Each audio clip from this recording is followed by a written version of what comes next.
మతాల పేరు మాట్లాడము. రాజ్యాంగం అనుమతిస్తుంది ఈ నిర్ణయాన్ని. చూద్దాం, గతంలో కూడా జరిగిన సంఘటనలు ఉన్నాయి. మేము అన్ని ఆలోచించి న్యాయ నిపుణులతో చర్చించిన తర్వాత పొందుపరచడం జరిగింది. చూద్దాం. ఇప్పుడు ఆ విషయం చెప్తా, ఆ ముస్లిం వాళ్ళు చెప్తా. లేదు, తేదీలు మీరు ప్రకటించుకున్నారు, మేము ఎక్కడ తేదీలు చెప్పలేదు.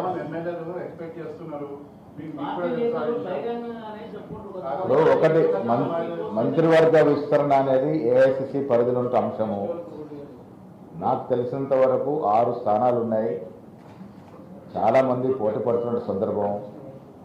మంత్రివర్గ విస్తరణ చేయడం అనేది కొంత ఇబ్బందులు ఉన్నాయి. అతి త్వరలో తొలగిపోయి ఏఐసిసి ఒక డేట్ను ప్రకటిస్తామని ఆశిస్తాం. లేదు, మేము చేసిన కసరత్తు, మేము ఇచ్చిన అభిప్రాయాలన్నీ తీసుకున్నారు. వ్యక్తిగతంగా మా అభిప్రాయాలు తీసుకున్నారు, అందరు మూకుమ్మడిగా మా అభిప్రాయాలు తీసుకున్నారు.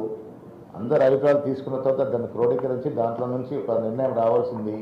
అది ఏఐసిసి తగు సమయంలో ప్రకటిస్తుంది.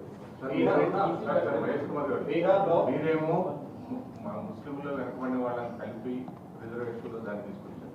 బీజేపీ వాళ్ళు కేంద్రంలో అధికారంలో బీజేపీనేమో ముస్లింలు ఉంటే చేయడం అంటే ఓవరాల్ మరి బీసీలకు రిజర్వేషన్లు ఫలాలు అందేటువంటి అవకాశం ఏ రకంగా? లేదా ఇప్పుడు ముస్లిం సాకుతో యావత్ దేశంలో ఉన్నటువంటి బీసీని, ముఖ్యంగా తెలంగాణ బీసీని అన్యాయం చేసే దిశగా బీజేపీ ప్రయత్నం చేస్తూ ఉంది. వారికి చిత్తశుద్ధి లేదు కాబట్టి, ఒక సాకు కావాలి కాబట్టి ముస్లింలు అడ్డం పెట్టుకొని ముందుకు పోతా ఉన్నారు. ఇప్పుడు ముస్లింలో గుజరాత్లో కూడా ముస్లింలకి ఓబీసీ రిజర్వేషన్ ఉంది. ప్రధానమంత్రి గారు 3 సార్లు ముఖ్యమంత్రిగా చేసిన గుజరాత్ రాష్ట్రంలో ఓబీసీలకు రిజర్వేషన్ ఇస్తా ఉన్నారు గత 50 ఏళ్లుగా. ఈ మాట ఎవరో కాదు, ప్రధానమంత్రి గారు చెప్పారు. వీడియోలో ఉంది, ప్రధానమంత్రి గారు చెప్పారు ఈ వీడియోలో. मुस्लिम संप्रदाय 70 जातियां ऐसी हैं जो ओबीसी है, और मेरे गुजरात में जब मैं था उनको ओबीसी की कैटेगरी में बेनिफिट मिला, लेकिन कभी मैं मीडिया में नहीं देखा। ఏమంటున్నారు, దాదాపు 70 తెగలు ముస్లింస్లో ఉన్నాయి. మా గుజరాత్లో వారు రిజర్వేషన్ ఫలాలు అందుకుంటూ ఉన్నారు. నేను ముఖ్యమంత్రిగా చేసిన సమయంలో వాళ్ళకి అందుతూ ఉన్నాయి, కానీ నేను ప్రచారం చేసుకోలేదని మాట చెప్పినారు. అంటే వారు గుజరాత్లో ముస్లింలకి రిజర్వేషన్ ఉండొచ్చు, తెలంగాణ ముస్లింలకు మాత్రం ఉండకూడదు. వారి ఉద్దేశం అది. ప్రతిసారి కూడా కులాన్ని మతాన్ని అడ్డం పెట్టుకొని రాజకీయాలు చేస్తూ పబ్బం గడుపుతూ ఉన్నారు. వాళ్ళకి అదృష్టం ఏంటంటే ఇంకా దేశ ప్రజలు ఆ భ్రమలో పడి వారికి ఓట్లేస్తూ ఉన్నారు.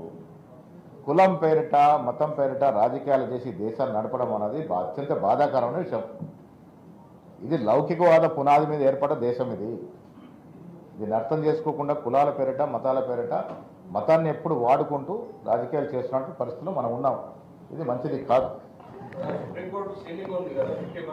ఇప్పుడు సుప్రీంకోర్టు సీలింగ్, అందుకే సుప్రీంకోర్టు సీలింగ్ ఉన్నప్పటికీ కూడా తమిళనాడులో 69% రిజర్వేషన్ ఇస్తూ ఉన్నారు.